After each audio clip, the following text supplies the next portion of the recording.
And now, after going 0-10 last year, Hyde Park High School advanced to the school's first Super Bowl berth in 32 years. But as they suit up against Southeastern tonight in the Division IV Super Bowl, they face a team on a mission. And Mike Dowling has more on that live in Chelsea. Mike. Thanks very much, Bob. Yeah, what a story for Hyde Park, winless last year. But this team behind me, Southeast Regional in the blue, they were 2-7 last year and even started the year at 0-4-1.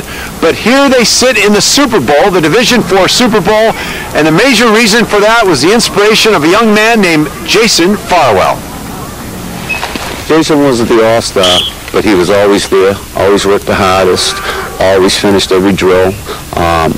It just was an inspiration to us. So last season, when Jason Farwell began finishing drills further and further behind his teammates, a red flag went up. He was a hard worker in practice, you know. When he started throwing up, you know, the guys was like, they kind of questioned his toughness, but he was really sick inside. And soon after, Jason was diagnosed with leukemia. One of the biggest thrills for the kids and us was Thanksgiving Day last year. He managed to come out of the hospital to no one yet came to knock on our locker room door, came in, and the place was full of tears. Last July 9th, Jason Farwell lost his battle against leukemia. He had a lot of heart.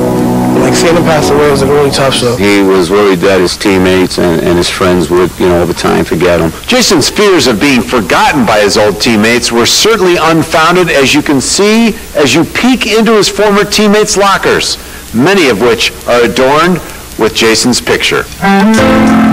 And his number 61 practice jersey is the last thing his former teammates see every day when they go out to practice this season, a season they dedicated to Jason Farwell.